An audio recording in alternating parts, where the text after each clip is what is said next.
saxoo di ñu seetaan muy góor ak jigéen mag ak ndaw fu si waay mën a nekk am ci ñun kóolute di ñu taaxirlu waxtu bu ne nu ko raw lañ amee cofeel pas-pas ak yéen ngir dégtal leen lépp leen soxal waxtu ba jot na yéen a ngi ci seen émission bu mag bile di les échos du moment ñu koy amal alxames bu jot ci waxtu bile émission bi li ko sabab mooy waxtaanee waaye tamit faram-fàcce lépp lu jëm ci wàllum actualité nationale comme internationale ba tax na aujourd'hui on a le plaisir de recevoir ñaari nit ñoo xamante ne vraiment ils nous viennent de la région de Fatick kenn ki dans la commune de Mbellacadiao l'autre dans la commune de Diaoulé effectivement kenn ki di Cheikh Diouf di le président des élèves et étudiants ressortissants de la commune de Mbellacadiao Cheikh maa ngi lay nuyu bu baax ana looy nuyoo mbokku téléspectateur yu Jama TV lay seetaan.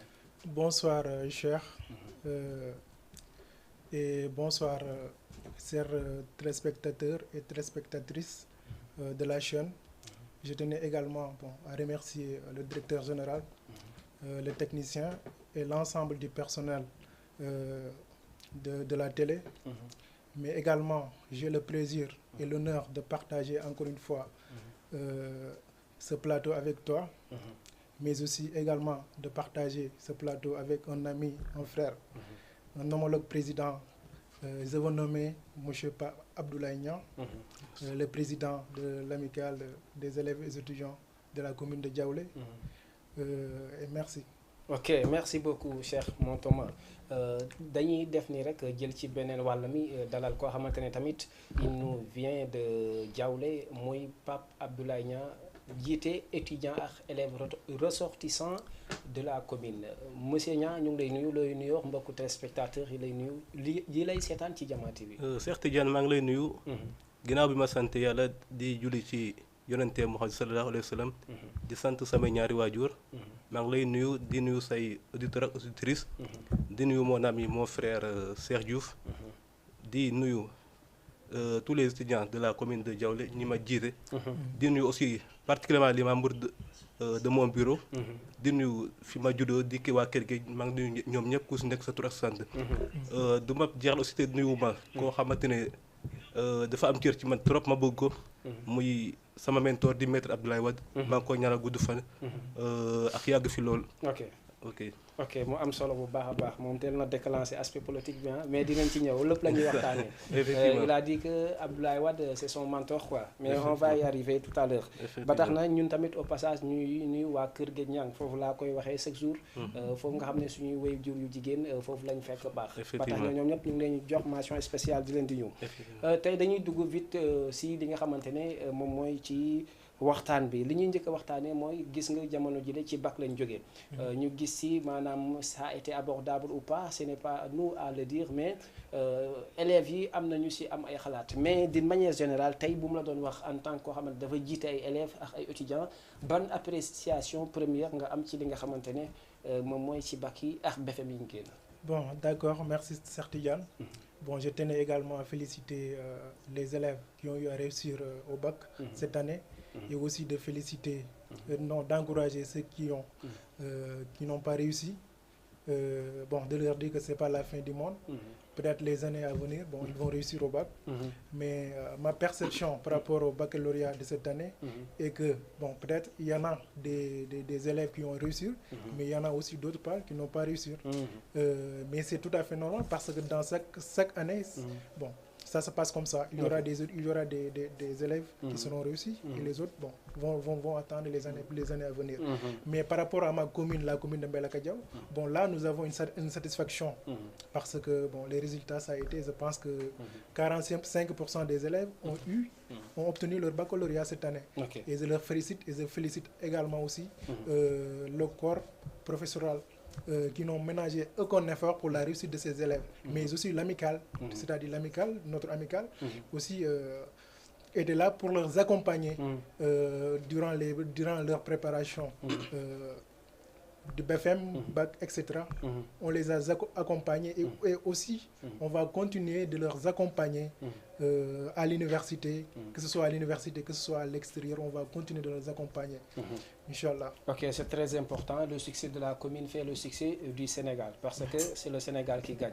Pape Abdoulaye Niang, yow tey normalement am nga ay satisfaction globale ci li nga xamante ne wala ay appréciation positive ou négative ou ni nga gisee li nga xamante ne moom mooy épreuve bac ak BFEM yi génn. Effectivement Cheikh Tidiane comme ni nga ko waxee rek au niveau de ma commune moom damay commencer di féliciter ñi am bac aussi di wax di encourager ñi nga xam te amuñu parce que la vie est ainsi faite examen moom foog ñi am foog ñi ñàkk am mais au niveau de la commune de Diaoulé moom chaque année les résultats dañuy baax te san année bi aussi wane na ko parce que am nañu résultats yu baax ñu yàlla def na amuñu kii nag kii fii la ñuy defee bac fii la ñuy corriger au niveau de Mbellacka Diaw mais ok Diaoulé amul fi ñuy defee correction non non amul bureau genre amul loolu fee lañ koy defee Mbellacka Diaw mais nag yàlla def na chaque année ñooy duma waa Mbellacka Diaw parce que cette année si ñëw nañu fa kii un débat d'attaque la indi tey effectivement parce que daaw bi ñu fa demee ñu ñoo jël premier du centre au niveau des ñiy def L2 ak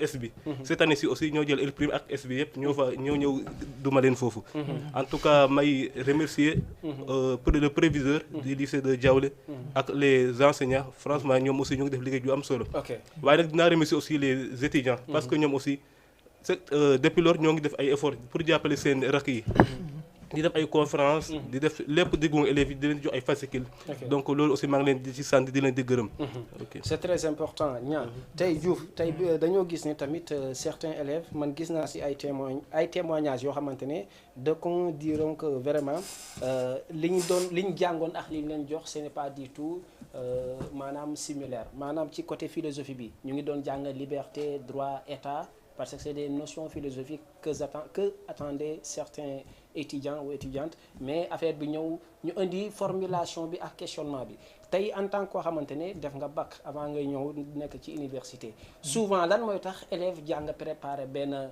matière du ñëw indi ko leneen maanaam manque d'inattention la de la part des étudiants ou les formateurs ñoom ñooy def un peu de dégâtement.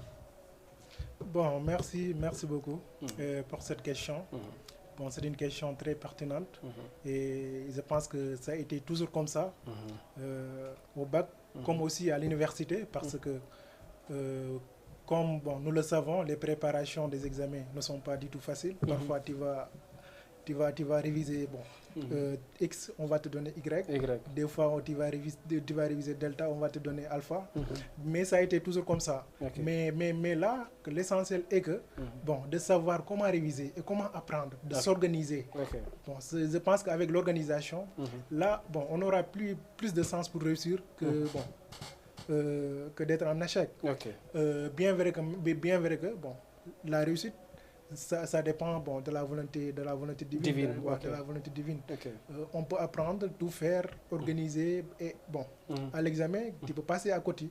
Mais là, ça dépend de la volonté divine. Raison pour laquelle, par rapport à votre question, c'est ce que j'avais à répondre. Ok, et c'est pertinent. Tey Pape naka ngay am lan ngay yëg wala ban pressentiment ngay am ci élève boo xam ne tëju na ay weer jànga genre ñu indi ko pôle après loolu noonu lan lay def ci élève bi. non foofu moom dama d'accord ak élèves yi moom.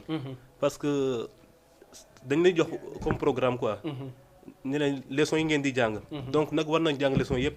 mais war nekku ne chaque année lii moo ñëw da ngay jàng lépp léegi soo defee loolu. doo ci am mbetteel mais ne jàng lii bàyyi lii moom. loolu moom doxul. da nga war a tëddee ndey ji seex quoi. effectivement da nga war a jàng lépp. su ko defee nag si suñu génne doo am surprise. loolu dong la. ok mu daal di am solo bu baax a baax. ñu gis ne ci li nga xamante ne moom mooy ci bac bi ba tey dañ siy dugg. gis nañ des cas de tricherie notamment ici à Ouakam gis nañ si loo xamante ne même la gendarmerie sax def na si benn intervention si benn xale soxna bu doon tricher tey tricherie ak li nga xamante ne moom mooy indi ay fuite tey ban jàngat nga ci am ak fi Sénégal tollu maanaam yenn matuwaay est-ce que waruñ ko di ko jël stratégiquement ba nga xamante ne ki nga xamante ne élève la bëgg a def naka su dul noonu ñu mun ko teg ci ay pexe yoo xamante ne du ko mën a réussir. Bien, effectivement, je pense que il y a eu des solutions et bon, depuis lors, l'État, je dirais même, est en train de prendre ses précautions pour essayer de diminuer, de diminuer les tricheries, même si ça ne sera pas du tout facile, parce que parfois, moi je me souviens, lorsque je faisais le bac, on nous demandait seulement de venir avec le bic. Bon, c'est-à-dire les chômeurs, les feuilles, ils vont te donner les feuilles. Sans soumet, quoi. Ouais, sans soumet, là, vous n'aurez pas votre téléphone. Mais dans ce cas, moi, je ne pense pas que on peut empêcher du tout la tricherie, quoi. Parce que les élèves sont très intelligents. La majeure partie d'entre eux sont intelligents. Si tu veux leur empêcher de tricher, je pense qu'ils vont essayer de trouver d'autres solutions. Mais l'essentiel est de diminuer la tricherie. Je pense que ça sera la meilleure solution là-bas, quoi. La tricherie devant l'aventurier, c'est-à-dire de l'établissement scolaire. Est-ce que ça, la part de responsabilité des élèves ou la part de responsabilité des apprenants ou bien des proviseurs, des professeurs, qu'est-ce qui est au-delà? C'est-à-dire, est-ce qu'on peut empêcher l'élève de tricher sans autant vraiment de mettre des préventions aussi? Oui, effectivement, parce que je pense qu'un bon élève, il ne doit pas tricher. Parce que la tricherie, déjà c'est pas bon. C'est pas bon et aussi c'est pas souhaitable que nous ayons des frères et sœurs qui sont des élèves en train de faire la tricherie. Mais là, je pense que ça dépend des élèves. Parce que si vous n'avez pas bien appris les leçons, forcément, tu vas tricher. Ou bien tu vas peut-être essayer de trouver d'autres moyens pour être à l'aise au jour de l'examen, Donc, c'est très important. On va y revenir dans cette actualité parce que c'est une actualité phare vraiment qui touche le pays. Donc, Pape, dañ si ñëwaat ba tey souvent dañuy gis espèce de tricherie bi comme ni ñu koy waxee souvent est-ce que c'est par le défaut du choix exemple tey nga nekk un élève littéraire de la part de choisir c'est-à-dire des matières scientifiques yow nga dem choisir des matières yoo xamante ne c'est purement littéraire te amoo si benn compétence est-ce que ça ne pousse pas à la tricherie, quoi? Effectivement, ça pousse à la tricherie, mais nag les responsabilités seront partagées entre les enseignants, les élèves et l'État. Parce que élève buy tricher daa fekk jàngoo say leçon. Mais soo jàngee say leçon ñi nga war a jàngee say leçon. Mémoriser lépp soo ñëwee doo tricher. Mais nag tricher daa mel ni ci classe lañ koy jàng avant ngay def examen. ci biir classe lañ koy defee. parce que c'est vrai da ngay sur preuve yu bëri. booy di def devoir. ñoom ñu ngi seen téléphone ñooy surveiller de waaye dañuy jël seen téléphone di connecté wu. doo mën a xam ndax ki ngi tricher ou pas. donc foofu lañ koy jàngee. donc tricheurs yi suñ ko doon kii suñ ko arrêté woon foofu. kon du dem examen bay tricher. donc affaire bi foofu la. état bi nag kuy tricher daf la war a teg ay daan yu metti su ko defee nag képp ku ko gis keneen dootul essayer di tricher. loolu daa muy sama xalaat ci loolu. mu daal di am solo bu baax a baax chers fidèles téléspectateurs nee naa leen l'émission c'est à vice versa. tic au tac la aussi yéen ak man ñoo ko bokk képp koo xamante ne vous avez l'intention pour nous appeler mën nga wootee ci 116 82 38 78 116 82 38 waaye aussi nga woote ci 206 209 boo déggee dalal ton bi nga bës 54 206 209 boo déggee dalal ton nga bës li nga xamante ni mooy 54 dañuy ñëwaat ci yow Cheikh parce que dañoo gis le cas de Yacine Fall qui a été une élève vraiment étudiante mais qui est devenue une élève brillante devenue vraiment étudiante boo xamante ne tout le monde vraiment dañ ko féliciter de vis-à-vis de ses efforts jom bi mu am tey mu amoon moyenne 17 bon 18 autant pour moi si bi muy def BFEM ñu dem ba li nga xamante ne mooy bac mu am li nga xamante ne une moyenne vraiment de 18,96 16,96 ou 18,96 si je ne me trompe pas de chiffre. léegi loolu comme genre élèves yooyu noonu boo ko déggee mu doon ndam rëy ci ab jigéen ban motivation la lay yokk ak pour ñu am d'autres Yacine Fall nan lañ mën a def à des procédures pour ñu def daal un monde d'intellectuel, quoi. Bon, effectivement, comme vous l'avez dit, Yacine Fall est une fille, est une élève très brillante, qui étudie en tout cas régulièrement ses cours, parce que je le dis souvent dans mes interviews, un bon élève doit être organisé, apprendre ses cours, Ok. Faire des recherches, bon, aller dans les bibliothèques, de lire et de se renseigner en tout cas de la situation économique de son pays, culture générale, ainsi de suite. Parce que pour réussir, je pense que c'est la meilleure façon, bon, qui nous pousse en tout cas à mieux réussir, quoi. Parce que on ne peut pas vouloir réussir, avoir de très bonnes notes et s'asseoir, bon, en train de se connecter, comme l'a dit tout de suite mon confrère, se connecter sur les réseaux sociaux, TikTok, Instagram, Facebook, de faire du n'importe quoi. Alors que ces réseaux sociaux sont pleins d'enseignements aussi. Ouais, sont pleins d'enseignements. On peut étudier là-bas, on peut en tout cas faire tout ce que nous voulons là-bas, mais ça dépend de ce que vous voulez. Si vous voulez réussir, à travers les réseaux sociaux, vous allez réussir. Si vous ne voulez pas, bon, dans ce cas aussi, bon.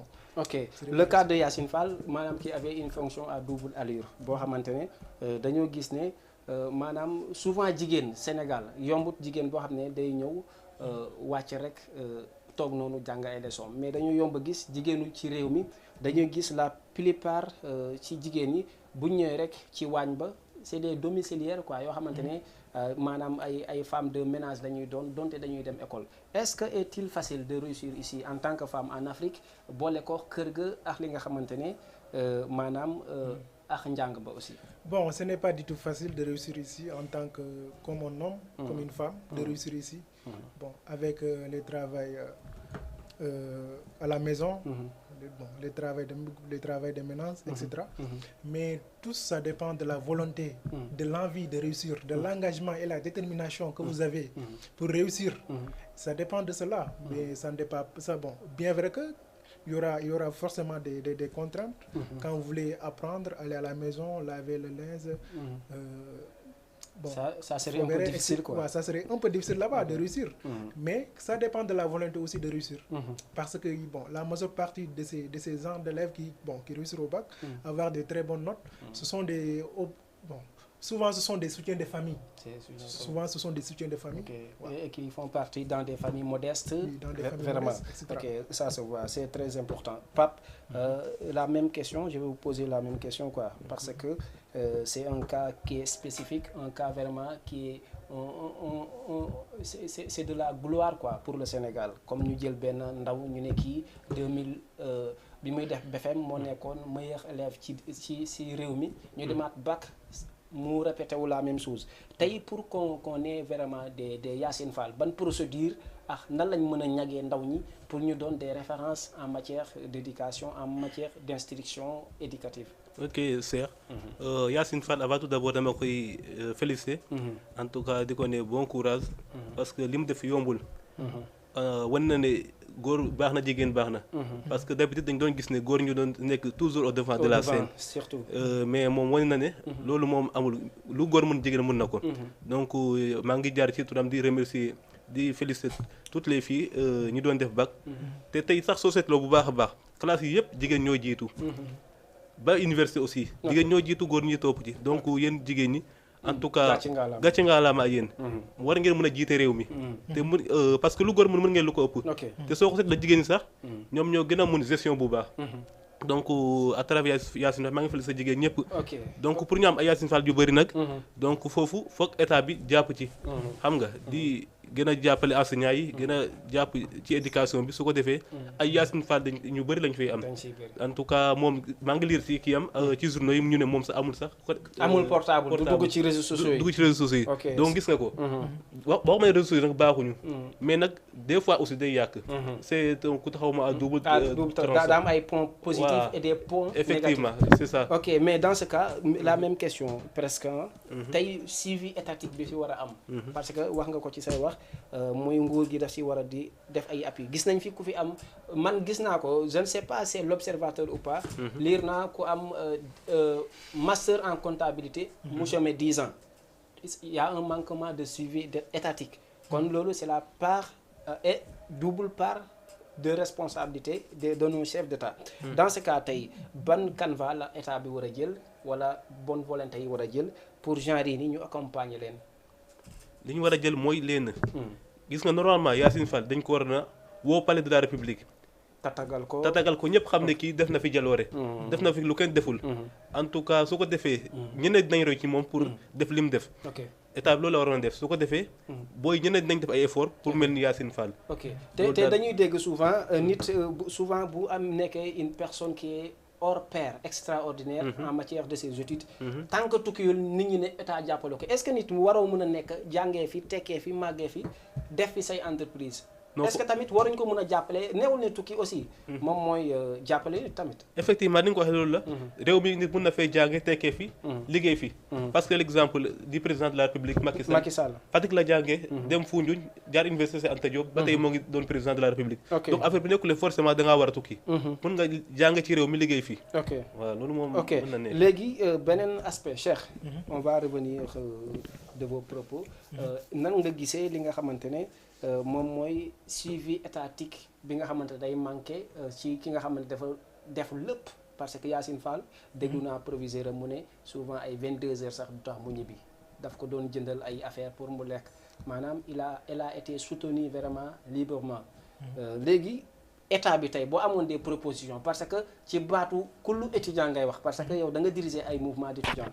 tey boo amoon canevas boo jox nguur gi nga ne ko jàppaleel nii diw comme ces genre de Yacine Fall ak képp koo xam ne c'est une excellente élève ban proposition lay doon. bon proposition bi yëpp je pense que mënta romb lenn lu dul mu accompagner ko bon say objectif am quoi. parce que je pense que ici toute personne wala chaque élève a des objectifs yoo xam ne moom la viser quoi. te je pense que bu ko accompagner moom. état bu ko accompagner say objectifs am. dans ce cas il va réussir il peut étudier au Sénégal et réussir au Sénégal. mais nguur gi tamit bon politicien bi moo fi bëri. raison pour laquelle. ñoom mënuñoo accompagner kenn lu dul bon seen politique quoi. parce que instant bi ñooy ci question peut-être. préparation d'élection en 2024. mais en tout cas bu ma amoon lu muy proposer état bi mooy que ne. ces meilleurs élèves ñu accompagner leen si seen objectif. mais Yacine war na mën a neex a accompagner. ils font de la politique politicienne ça on n'en parle même pas. mais tey ki nga xamante ne dañ la ne amul portable nekkul ci benn parti politique. kooku kay war nga mën a jël politique bokk ko fële te jàppale ko du dëgg. oui bon l'accompagnement si je parle de l'accompagnement. c'est parce que bon il y en a beaucoup d'élèves des élèves des meilleurs élèves yu nga xam ne tey dañuy am bac avec des mentions. mais année boobu lañ leen di tudd après ñu fàtte leen quoi. surtout ça. waaw manque d'accompagnement boobu je pense que moom laay wax. ok léegi je vais enchaîner la question tey ñu bëri par rapport à ma vision parce que chaque personne a sa propre perception. tey ñu bëri dañuy bàkku ñu ne non amul portable. benn point boo xam ne ça me bat au cœur maanaam négativement sax parce que gis naa ne tey ku am bac ñu ne c'est une excellente élève ñuy bàkkoo ne amul portable loolu est-ce que du am des soucis du am ay des limites. allo. waaw salaamaaleykum. allo. allo oui salaamaaleykum. allo oui. salaamaaleykum. ok nañ demaat peut-être c'était une personne boo xamante ne dafa bëggoon intervenir tey fi ñu toll ma ne ki nga xamante ne moom mooy Yacine Fall maanaam j'espère bien si Yacine Fall la newoon na dama xaw a perdre effectivement ok dama xaw a perdre quoi tey genre yooyu noonu ñu ne moom amul portable. est-ce que loolu du indi maanaam des tares ëllëg bu yoree parce que on est dans une ère technologique tamit. waroon na maanaam sauf lépp lañ waroon wax sauf que ne di ko bàkkee ne amul portable est-ce que il n'est pas tamit mu gëstu tamit lu jëm ci wàllum technologie et consorts. effectivement puisque fii moom on peut étudier à travers les réseaux sociaux. même si bon mën ngaa jënd ay documents. c'est-à-dire ay fascicules ay livres di lire di documenter wu. sans pour autant nga bañ a am téléphone là c'est possible. oui mais mën ngaa ñàkk am benn téléphone. te bon être fait partie des meilleurs. ça dépend. mais du ko tardel si 2023 bi ñu nekk. oui effectivement parce que à l'université là moom je vais la conseiller en tout cas d'acheter peut-être un téléphone pour se connecter sur les réseaux. parce que d'abord pour nga mën a jàll cursus universitaire d'abord ça demandera des inscriptions sur la plateforme Campusen. te à travers ces inscriptions je pense que boo amul téléphone dina métti ci yow. dina métti ci yow orientation bi dafay métti ci yow et te pour nga am yenn information aussi à travers les universités à travers les formations yi nga xam ne war nga kaa mën a suivre. salaamaaleykum. salaamaaleykum. allo allo oui. bu dee da nga jege portable sori ko écho bi dafa xaw a kii ça va. ok dem na Pape tey dañuy ñëw ñu ngi ñëwaat ci yow Cheikh tey 21e siècle lañ toll. tey à quoi vous semble une étudiante boo xamante ne elle fait partie des meilleures dans son pays. mais ñu ne la amul portable est-ce que tamit warul am des reculs yu ñu ci jël aussi. bon maanaam ñuy tàggat ndaw bi ñu war a dépasser fi ñu wax ne diw moo fi ne mooy meilleur élève Sénégal te amul portable est-ce que waruñu di jël di tàggat ndaw bi très tôt ci mbir moomu. effectivement xam nga wax naa léegi ne. réseaux sociaux yi. il y a des avantages et des inconvénients. surtout. sañu maa wax ne dara baaxu ci mais. allo en tout cas waaw nañ jël kenn ci ligne bi allo salaamaaleykum. ok. salaamaaleykum. allo. ok daal dina dem mën nga continuer. ok waxuma ne les réseaux sociaux yi. lépp a bon. mais Yacine Fall ak ñu bëri ñu mel ni ñoom. au niveau du lycée maanaam primaire ba lycée. foofu booy xale yi mën na ñàkk am téléphone te du wàññi dara ci seen njàng. mais à l'université nag foofu moom. foog mu am téléphone c'est autre chose beneen vie la quoi. waaw foofu moom foog mu am téléphone parce que les inscriptions pédagogiques. ay inscriptions en ligne yooyu yëpp. xam nga cours yi des fois ñu ne la tey amul cours bi rekkal nañ ko fii. lii ak lii loolu su amul téléphone rek. du la arranger quoi mais foog mu am téléphone. gars yi dañu digitaliser les choses quoi. effectivement. ok ba tax na Cheikh. ñu dugg ci beneen affaire parce que bu ci kanamee tuuti dañu war a waxtaanee benn aspect politique bu am important. bu am importance autant pour moi. léegi dañoo gis ci li nga xamante ne moo fi wees ci politiquement des affrontements yoo xamante ne moo am ci entre nguur gi ak opposition bi. mais ñu gis étudiant. salaamaaleykum. salaamaaleykum. ok xam naa rési da ngeen may bloquer appel yi ba si kanam ñu gën a xuus après bu desee benn 15 ou 20 minutes après ñu dugal les appels quoi. léegi ñu gis affrontement am ci ñoo xamante ne coloration politique lañ am ñu dem gis je ne dirais pas que un étudiant n'a pas le droit de faire la politique mais est-ce que il doit le faire dans l'excès quoi. ñu gis ay étudiants de droit yoo xam ne dañoo taal li nga xamante ne foofu la ñu waroon sàkkoo xam-xam. loolu yow ban perception en tant que leader boo xam ne dafa jiite kii dafa jiite commune ban perception nga ci am ak lan moo ci sa njàngat. bon effectivement je pense que foofu noonu d'abord. je vais commencer en tout cas à déplorer et à s'indigner aussi. pour ces actes de vandalisme ça lay wax. ces actes de barbare. parce que. C'est pas bon, ce n'est pas du tout souhaitable en tout cas de détruire les biens de l'université, de détruire, de casser, bon, de brûler, ainsi de suite. Mais d'abord, on doit s'interroger pourquoi bon, l'université a été saccagée, a été brûlée. Parce que moi, ce jour le premier, j'ai vu peut-être des nervis qui sont entrés en l'université avec des armes blanches, des coupes et des couteaux. Pour empêcher les étudiants bon, de manifester leur désarroi, leur colère face à cette justice lors bon, de la sortie de la décision de la condamnation de M. Ousmane Sonko. Ce qui est déplorable aussi, parce que dans une université comme l'université Cheikh Anta Diop, les autorités qui sont là-bas doivent prendre des mesures de telle sorte que il n'y aura pas de nervis là-bas. Parce que déjà, pour accéder au sein du campus, c'est très difficile. Parce que tu vas présenter ta carte étudiant. Si tu n'es pas étudiant, tu ne vas pas accéder là-bas.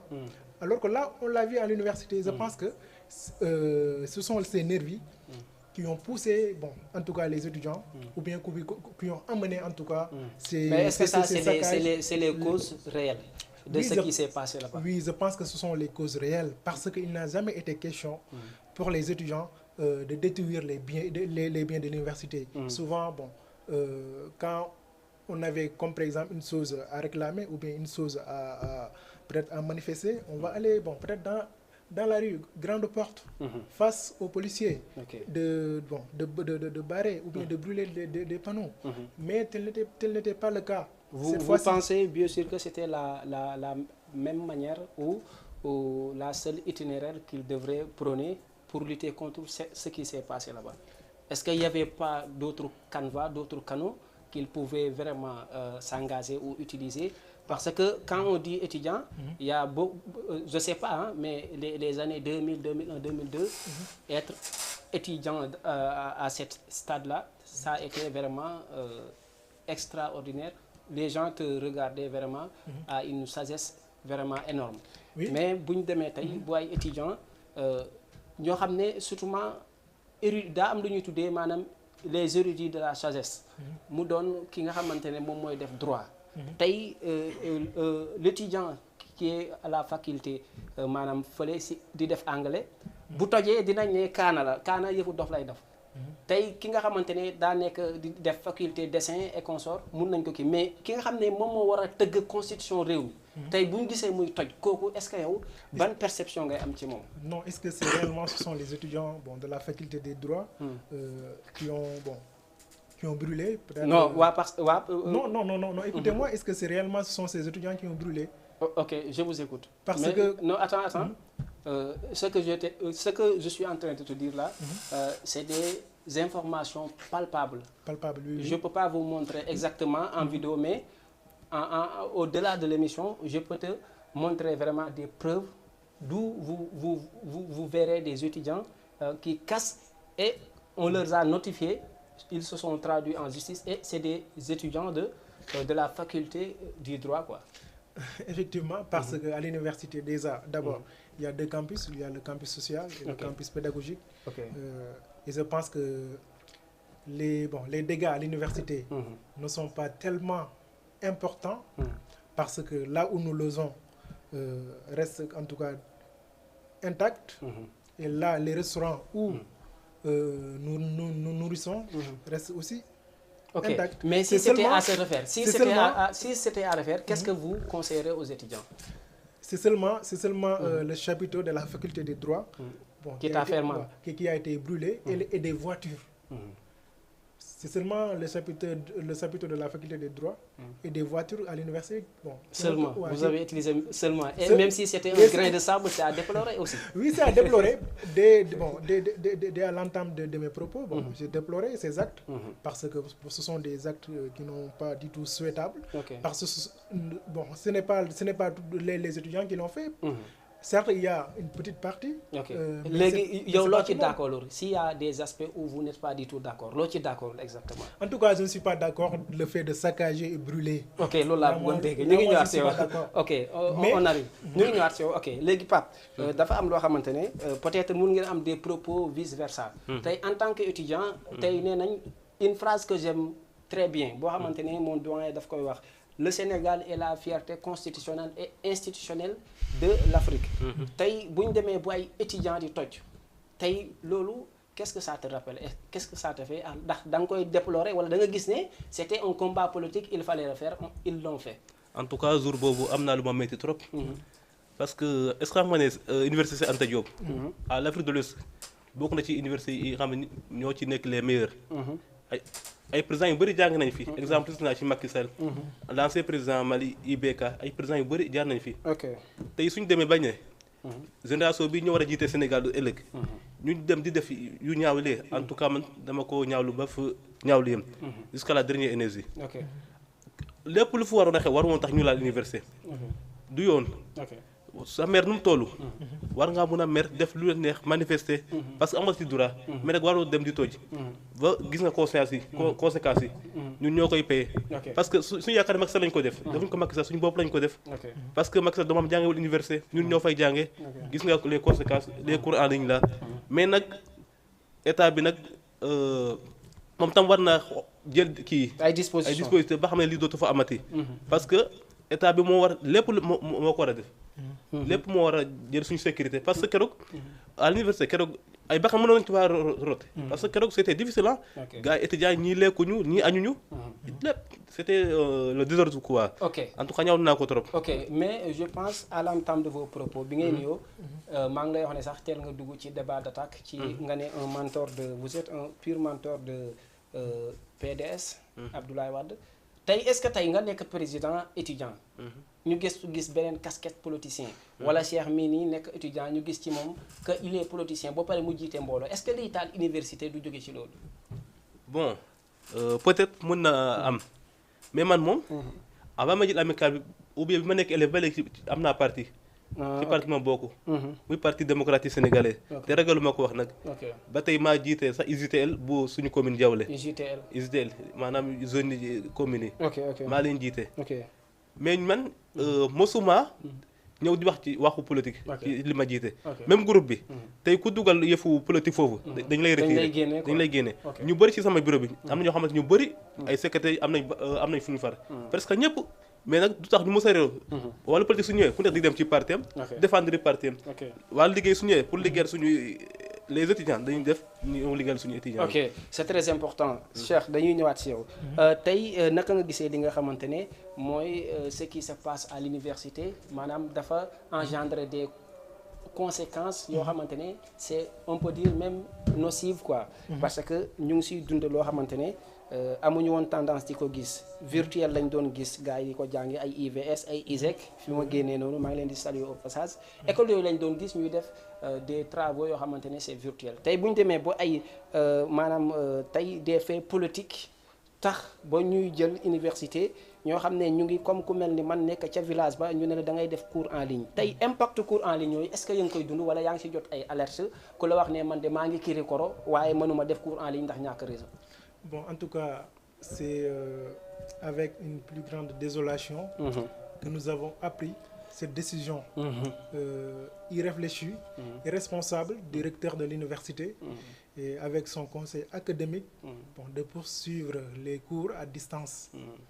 Ce qui déjà nuirait l'égalité des chances et bon,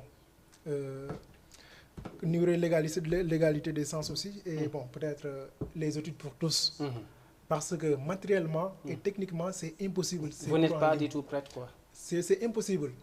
Parce que bon il y a la majorité des étudiants habitent au fond du Sénégal, au fin du pays et ne parviennent pas à se connecter normalement sur l'internet. Il y a aussi le problème de la non-électrification de certains villages qui constitue un frein, mais aussi il y a aussi la majeure partie des étudiants n'ont pas d'ordinateur ni de téléphone portable.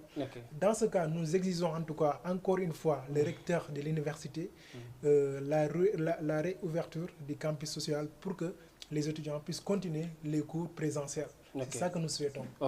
Ok, la même question à Pape. Tey maanaam ce qui se passe à l'université les cours en ligne démarrent et ça n'arrange pas certains étudiants parce qu'ils habitent peut-être loin. Lan mooy li nga xamante ne moom nga ci déplorer wala gis nga ne daal contexte moo ko laaj. bon cours en ligne bi moom. su nekkoon lépp jaar na ci yoon duñu ko bañ. mais li war a teew lépp teewul. parce que Cheikh moo ngi koy junj léegi rek. wàllu électrification. su ma jëlee exemple tey sama commune di commune Diaolé. sur 29 villages yoo xam dañu leen reconnaître.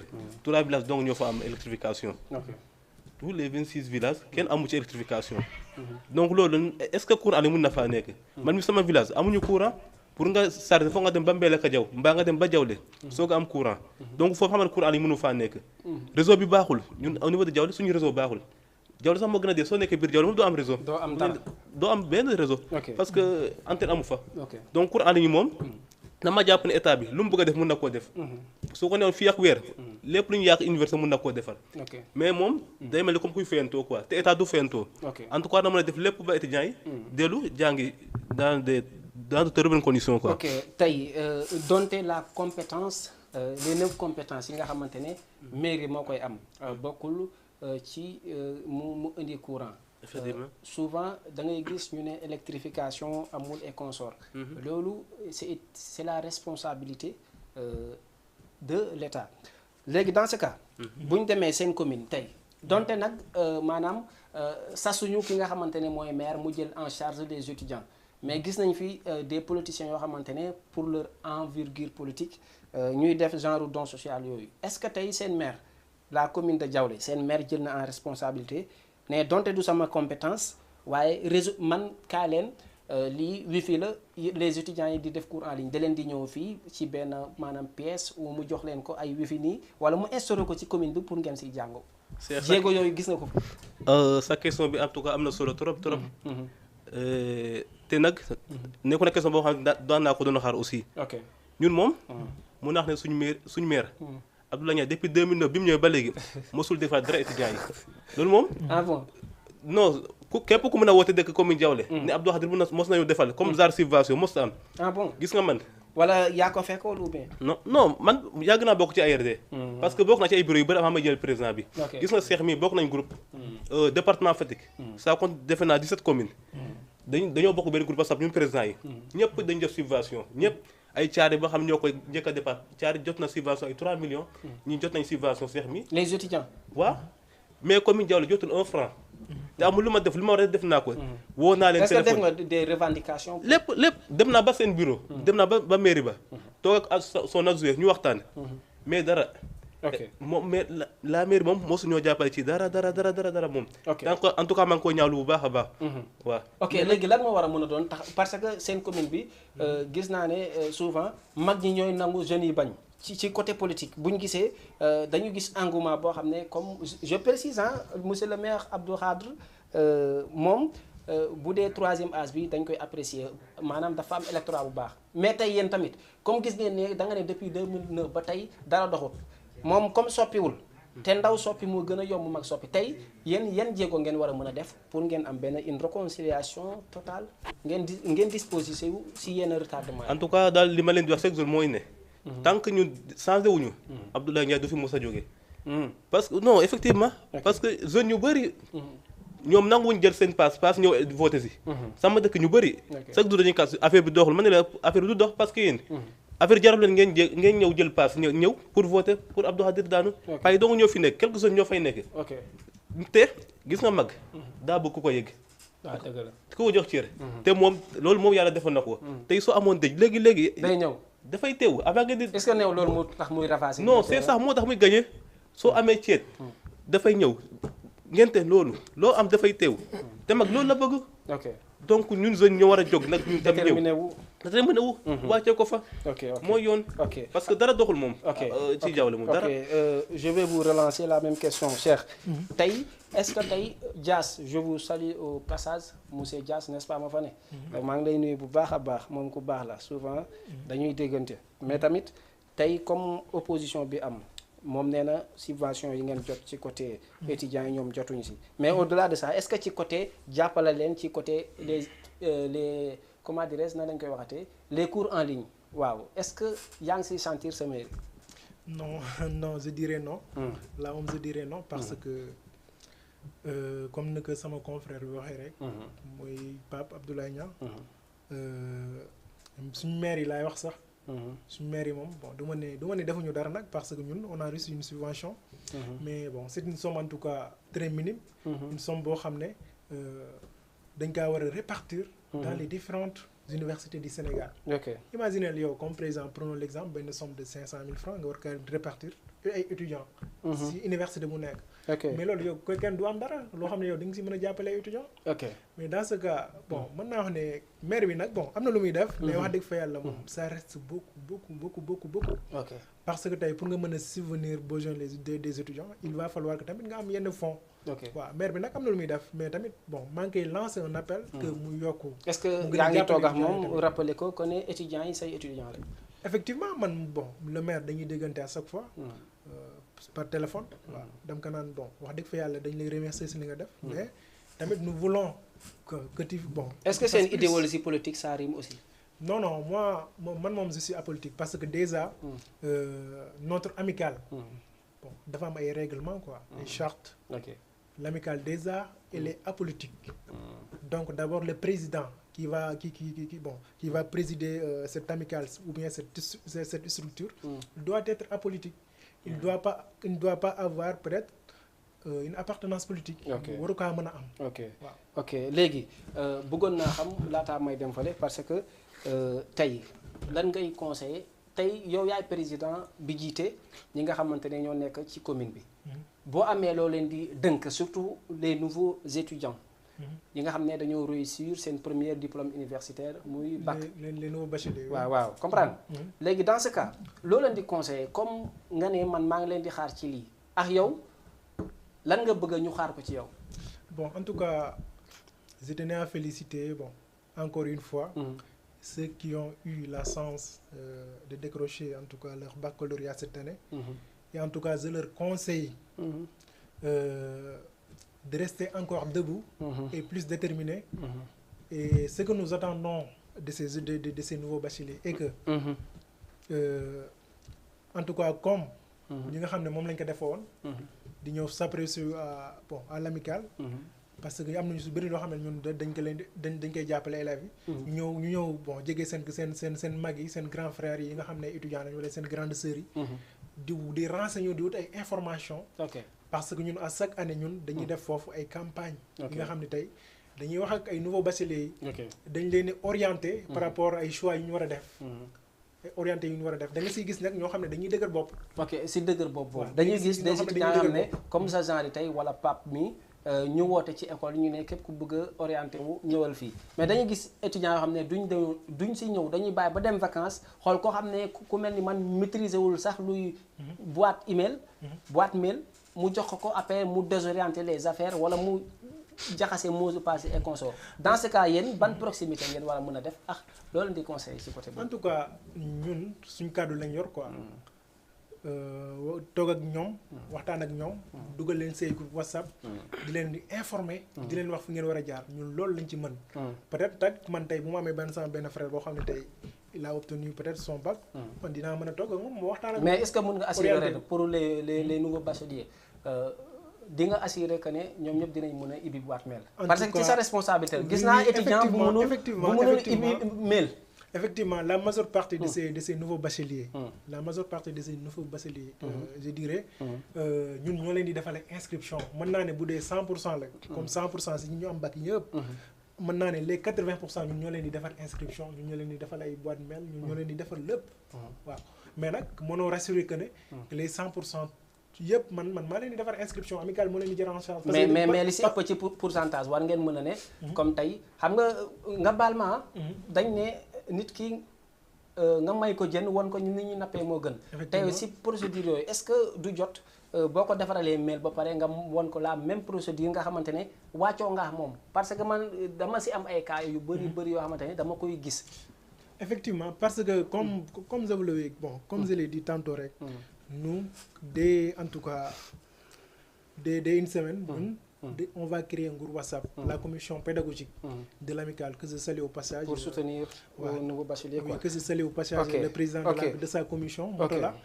Dañuy créer benn groupe WhatsApp boo xam ne tey foofu lañ leen di informer di leen orienter di leen wan nan la ñuy créer di leen wan fan la ngay jaar. ok léegi Pape tey ban procédure nga jël en tant que koo xam ne moo jiite étudiants yi nekk Diaolé ban procédure nga jël nga xam ne bëgg nga daal ñoom ñu teel a maîtriser lépp lu jëm ci les plateformes universitaires ak aussi tey lan ngay xaar ci ñoom ban comportement ñii di door a am bac ak yow lan nga pare pour yow ñu xaar ko ci yow. Bon ARD moom. yàgg na di soutenir ces étudiants. ni ma la ko waxee rek bi ñu nekk élève ba léegi ñoo ngi leen di soutenir. di def cours de renforcement. def ay conférence di leen jox ay facilités loolu amicale bi daf koy def.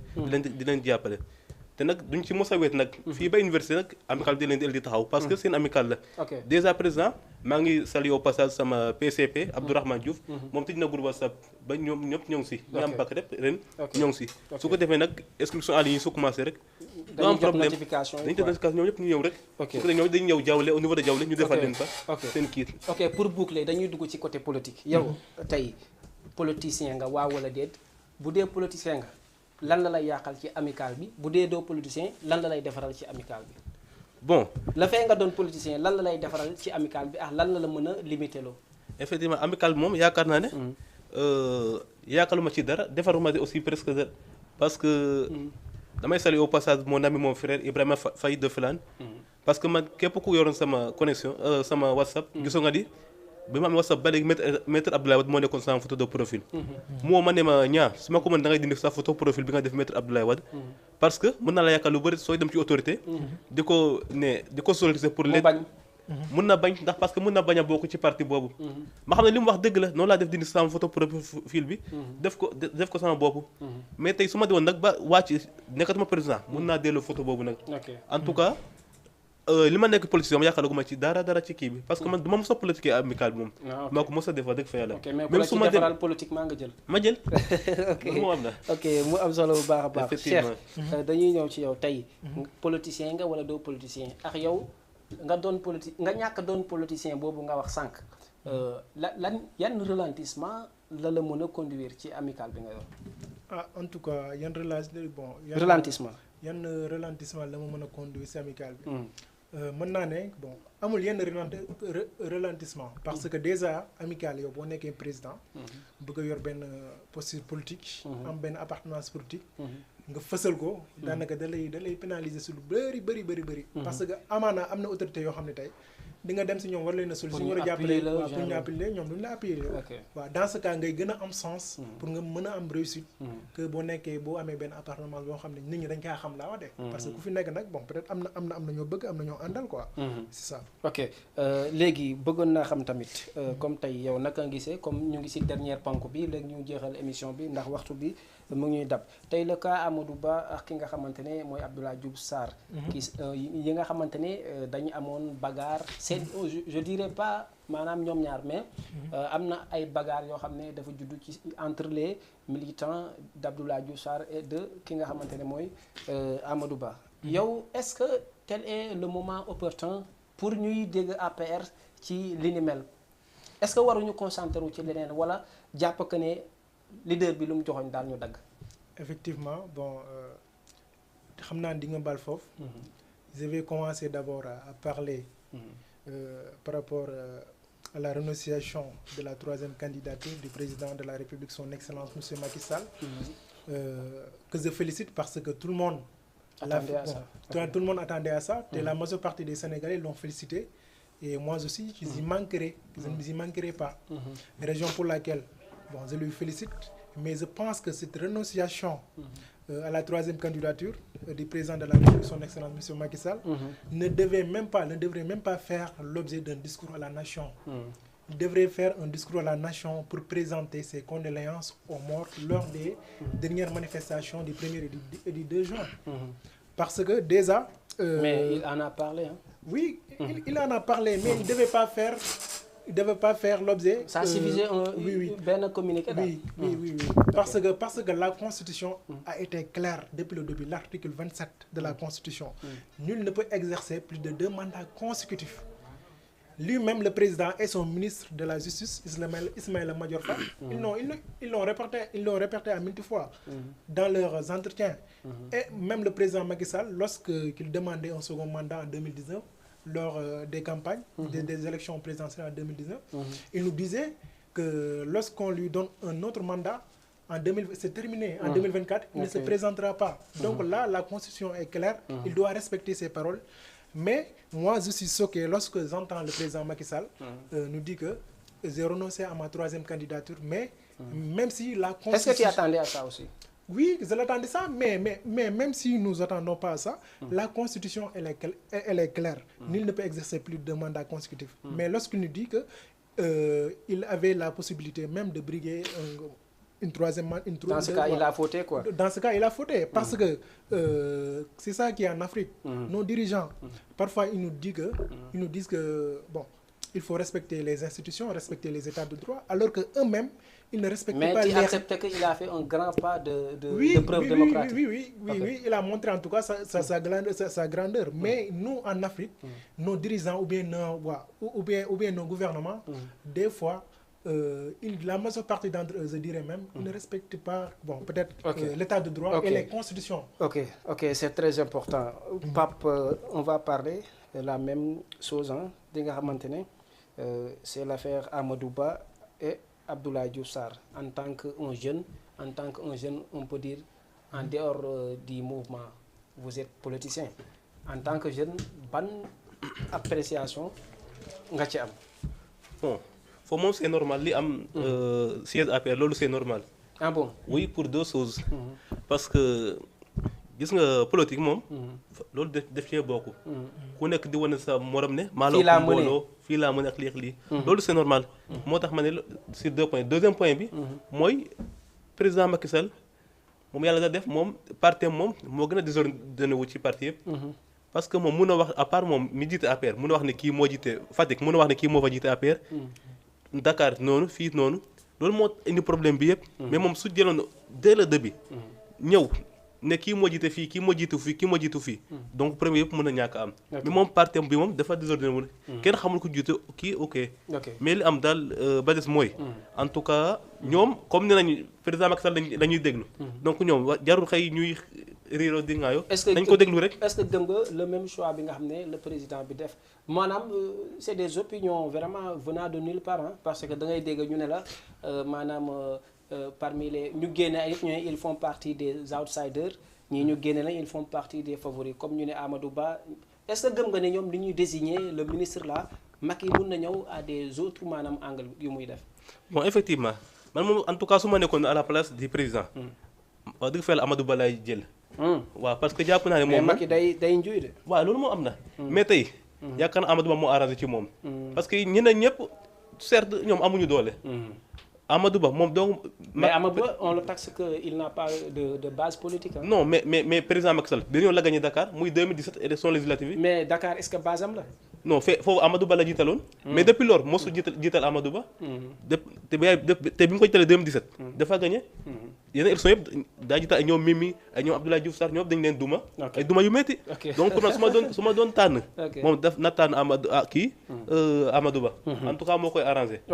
ok pétrole bi gis ngeen information bi li nga xamante ne lu jëm ci ay L'Obs génnee na ko ay Vox Populi ay comment dirais yor yëpp génne nañ ko démb ñu ne maanaam dañu renoncé waat affaire bi dañ ko recalé 2024 2023 bi la pétrole bi waroon génn mais dañ ko renoncé bi li nga xamante ne mooy fin juin 2024 loolu retardement boobu yaakaar bi nit ñi amoon que ne maanaam Sénégal bu ñu yeggee ci at yi di ñëw confort la ñuy dudd est-ce que état bi lasewul ci côté boobu maanaam joxe chiffres yoo xamante ne jëfewu ko à l'enfant gisoo si loolu. oui effectivement. bon d'une part mën nañ que ne. l'état moom mën na raté na.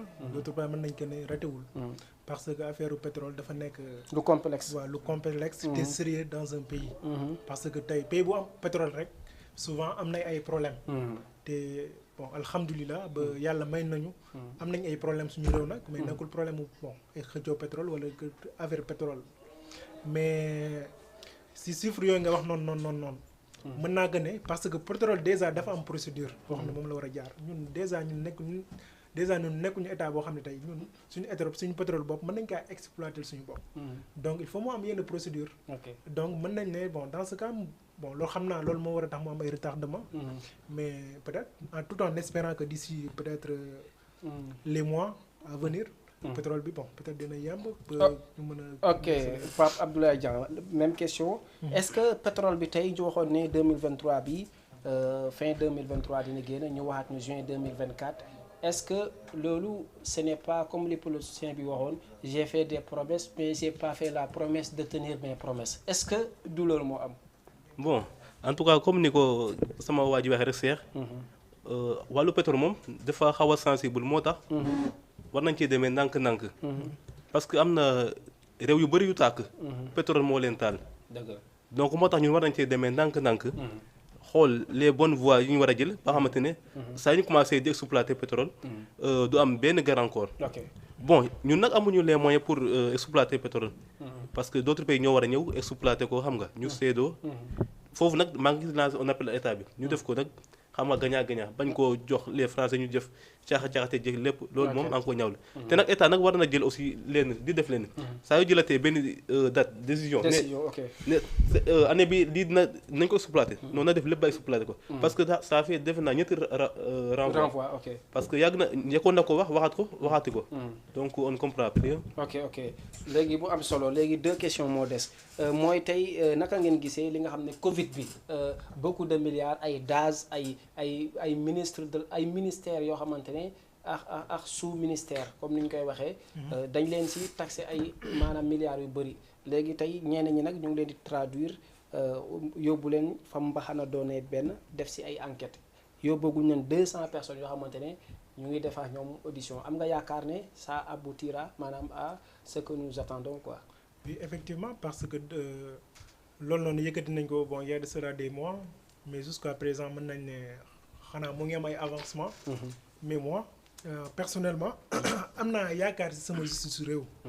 waaw mais nag souvent tamit dafay tëddee njaaxanaay. waaw ok dafay tëddee njaaxanaay su ay décision politique. ok mais ñun ñoo ngi ñaan justice mu def ci liggéeyam parce que tamit. nit ñi mënuñoo tëj xaw ma 2 ans. yu nga xam ne defuñu dara kenn liggéeyul. xaalisu Covid bi ñun ni boole seen xaalis jox leen ñu ñëw lekk ko. en tant que ministre loolu moom dañ koy ñaawlu. ok Pape même question tey est-ce que am nga yaakaar que ne 200 personnes yooyu affaire yi inculqué wu ci affaire yi dina aboutir foo xamante ne ñun foofu lañ doon xaar. non non man ma am yaakaar ci benn yoon ci sama justice réew moom non franchement. ah bon parce que da ngay xool rek en 2000 kii. gis nga gars yi bi ñu bëggee. mais sa leader am na yaakaar ci justice réewam de Abdoulaye Wade. non moom. wala moom la concerne. loolu moom la concerne. bokkuñu vision. peut-être ci côté bi mais xanaa du sa référence. non mooy sama référence man moom mooy sama référence mais bokkoo leen vision. foofu bokkuñu fari vision parce que lu tax ma wax la ko. ok gis nga en 2014 bi ñu bëggee tëj Karim. tëj nañ lépp pour tëj ko. ñu ñëw 2017 def noonu la même chose Khalifa. wala ak bi ñu ñëwee ci Ousmane Sonko. en 2019. te mu nekk député ñu war a dindi immunité parlementaire bi xoolal ñu gaaw koo def pour tëj ko donc. te xoolal yow depuis 2012 ba léegi est-ce que gis nga ku bokk APR mbaa Benno Bokk Yaakaar état bi tëj ko yow jël exemple OFNAC. non gis naa ko kay non OFNAC. ku bokk APR Benno Bokk Yaakaar le cas de Sitor Ndour la. non Sitor Ndour léegi fu mujj. non tëj nga ma wax. non mais une seconde sax buñ la ko xañee weer bi tëj la. non loolu du benn. parce que Sitor ñoom dañ koo jàpp. waxuma ne moo def maa deful ñu libéré ko. te loolu moom foofu moom d'accord ma fi. mais là c'est différent parce que. ay mœurs la woon fii. là du détournement. c'était une affaire de viol. waaw mais kon dafa war a préciser. alors que le certificat médical avait la reformulation de la question voilà a été par défaut quoi xam nga lu tax. dafa ma waroon wax ne est-ce que mos nga gis ci affaire maanaam loo xam ne maanaam deniers publics la. ñu tëj si waa APR. effectivement foofu laa bëgg est-ce que mos nga gis ñu tëj. non voilà foofu laa bëggoon wax sax parce que mën naa jox exemple. kii di Bougazelli li tëj nañ ko te moom affaire foofu la bokk te wàllu affaire kii. foo bii la woon. mais man ci affaire bi laay wax quoi. parce que soo jël exemple OFNAC. moom dañoo ne woon OFNAC c'est pour ñoom ñu nekk ci nguur gi. ñu ne CREI c'est pour ñun ñi fi nekkoon. mais OFNAC est-ce que tëj na fi kenn. OFNAC bi ñu demee pour Seydou kii nu mu tudd le maire de Louga la. Moustapha Diop. def leen tàkk ci biti. ok doo leen ma audité. waaw. ok ñeneen ak ñeneen ñoom Aliou Sall. ñoom Mansour Faye kenn. ok donc man daa awma benn yaakaar ci sama justice réew. ok léegi avant dernière question tàggatoo moo ci des. tey 400 personnes ñu ngi Maroc ay sénégalais ñu tëj leen. yoo xamante ne ay ñoo xam ne c'est des migrants quoi. tey ñooñu ban appel ngay def ci ñoom ban soutien la nguur gi war a mën a am taxawaay ci ñoom. en tout cas ñi nga xam ne tey ñoom ñoo doon dem pour jàll. si réew ma sax lay wax. pour mën a tekki pour mën a jàppale seen i waajur mën a dimbale seen i njaboot. ñooñu moom mën naa ay nit ñu am jom lañ. dañ leen di encourager. mais nag di leen lancer un appel tamit ñoom ñu revenir à la raison. ñoo xam ne affaire yi nekkul dem bi du noonu. wala tamit booy dem nga bañ a jël yenn risques yi. parce que dem dugg si gaal pour dem tekki loolu moom dafa doy waar. mën nga see ñàkk sa bakkan. mën ngaa yegg mën ngaa bañ a yegg. te nga ñàkk a mën a yegg moom moo ci gën a ëpp bon pourcentage. donc ñoo leen di lancer un appel ñu ñëwaat si réew mi delloo seen xel. peut-être bu dee mën nañoo dem. ñu jaar say voie légale di lancer un appel état bi tamit. mu gëstu ndaw ñi parce que ndaw ñi fii dañoo sonn yow da ngay jàng bu bëggee dee doo am liggéey doo am tus. wala yow liggéey bi ngay am yow doo ci mën a def dara daanaka fii amu fi dara. te politiciens yi ñi nga xam ne ñoom dañoo dugg si politique ñoom kese ñoo fi am xaalis ñoo fi am ay kër ñoo fi am te loolu dafay war a jeex. ñun dañoo war a toll si réew moo xam ne tey boo liggéey da nga war a am. mais nekkul ne yow boo nekkee fi di défendre une telle wala benn tel leader yow da nga war a am xaalis am ay kër am ay oto. def lu neex am liberté. lu neex nga wax kenn du la jàpp. loolu moo fi war a jeex. en tout cas maa ngi leen di lancer. un appel ñoom ñu ñëwaat. looy tàggatoo wala tamit. waaw en tout cas lu may tàggatoo mooy maa ngi remercier ñëpp. ñi nga xam ne tey ñoom ñoo doon suivre. si chaîne bi. Jama TV. particulièrement sama famille ma famille la liste réforme FASEG ñi nga xam ne ñoom bon c'est une famille boo xam ne famille bu yaatu la xam naa ne ñoom ñëpp ñoo ñu seetaan macha allah waaw ñoom ñëpp ñoo leen seetaan maa ngi leen di remercier sama gars yi yëpp ñi nga xam ne tey parce que naam bu may ñëw sax am na ñu gars yi ñu bëri ñoom nañ dañ ma doon woo naan ma lien bi boobu lien bi génnagul ma ñoom ñëpp maa ngi leen di remercier sama gars yi ñoom may bind message sax naan ma doo leen jël appel yi ñoom ñëpp maa ngi leen di remercier bu baax di leen remercier bu baax di am kontaan si ñoom bu baax a baax wax di leen ne beneen yoon di remercier yow tamit mbégte bu amul app la woon di la dalal ci plateau ok merci beaucoup vraiment yow sama copain nga ci Pa Abdoulaye Niang tey 400 personnes ñu ngi Maroc tey ban idée nga ci am pour état bi def face à ça mais aussi nan ngay def tamit ñi lay seetaan à travers sa tàggatoo et consort bon en tout cas li xew Maroc dama koy ñaawlu jusqu'à la dernière énergie parce que rafetul aussi